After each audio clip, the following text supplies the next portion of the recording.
জি তাহলে শুরু করি।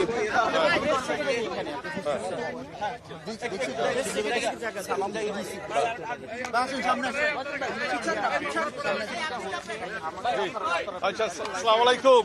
কি শুরু করব? আমরা রাস্তার উপরে আছি। জি শুভ সন্ধ্যা, আসসালামু আলাইকুম। আপনারা জানেন গতকালকে আপনারা অবগত আছেন যে তারেক রহমান সাহেব বাংলাদেশ জাতীয়তাবাদী দল বিএনপির চেয়ারম্যানের দায়িত্ব গ্রহণ করেছেন। উনাকে নিয়ে উনার নেতৃত্ব, উনার পরিকল্পনা, আগামীর বাংলাদেশ গড়ার পরিকল্পনা, বিশেষ করে উনার ঐতিহাসিক 25শে ডিসেম্বরের রিটার্নের পরে আন্তর্জাতিক মহলে বিশেষ আগ্রহ আছে। সেই আগ্রহের প্রেক্ষাপটে আজকে উনার সাথে কলন করেছেন ইইউ অবজারভার ডেলিগেশনের চিফ আইভার জাইজাজ MEP, high commissioner of India, ambassador of Turkey এবং অ্যাম্বাসেডর অফ ইজিপ্ট।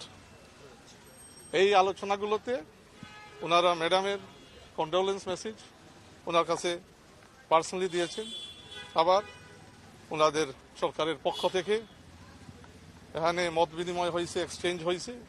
ওনার পরিকল্পনা, বিএনপি আগামীতে সরকার গঠন করলে কী ধরনের ডেভেলপমেন্ট প্ল্যান নিয়ে এগিয়ে যাবে, দেশকে গড়বে, দেশের মানুষকে নিয়ে কিভাবে কাজ করবে, এবং আন্তর্জাতিক নীতি কী ধরনের হবে, বিভিন্ন দেশের সাথে কী ধরনের আমাদের পজিটিভ বাইল্যাটারাল রিলেশনশিপ আমরা কিভাবে গড়তে পারি।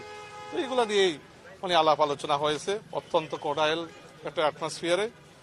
এবং এই বৈঠকগুলোতে যথাক্রমে বিভিন্ন সময় মিটিংগুলোতে উপস্থিত ছিলেন বিএনপির মহাসচিব সাহেব,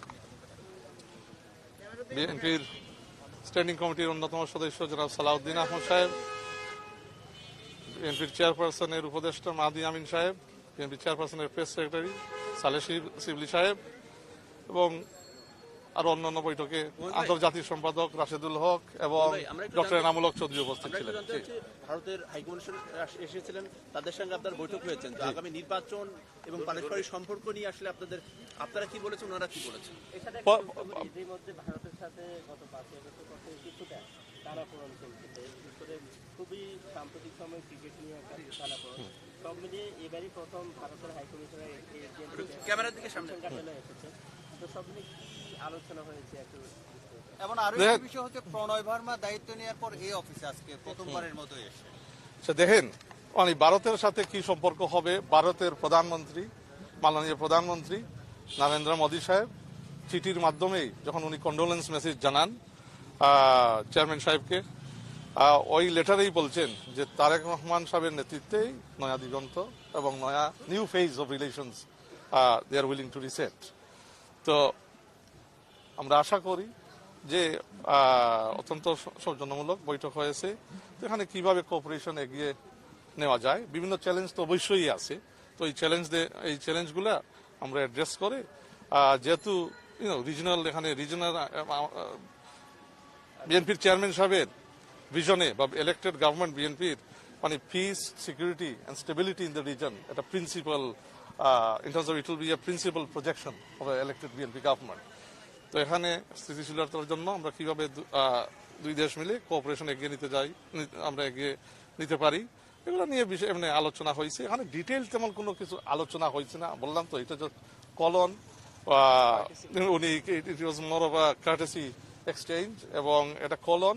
উনি চেয়ারম্যান হয়েছেন আজকে, তো ওনাকে ধন্যবাদ জানাইছেন এবং ওনাদের সরকারের পক্ষ থেকে শুভেচ্ছা সাক্ষাৎ হয়েছে। এর ভিতরেই সীমিত ছিল। বর্তমান সরকারের সাথে ভারতের একটা টানাপোড়েনের একটা সম্পর্ক যাচ্ছে, এই বিষয়ে কি কোনো কথা? দেখেন, আমি আসলে ভারতকে নিয়ে এক্সক্লুসিভলি আমার কথা এখানে আজকে বলবো না। ওইটা তো এটা ভিন্ন ধরনের টপিক্যাল সাবজেক্ট আছে, bilateral relationship between Bangladesh and Bharat.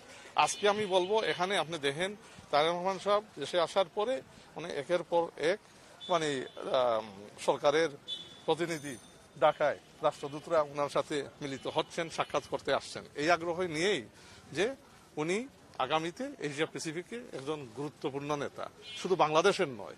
ওনার আসার ঐতিহাসিক যে রিটার্ন, 25 তারিখে আর মানুষের সমাগম ঢাকাতে, মানে ওইটা দেখে বিশ্বমহল, বিশ্ববাসী, বিশ্ব স্টেক হোল্ডাররা, যারা ওয়ার্ল্ড পলিটিক্যাল লিডার্স, বুঝতে পারছেন যে তারেক রহমান সাহেব একজন গুরুত্বপূর্ণ নেতা, not just only for his country but for the reason.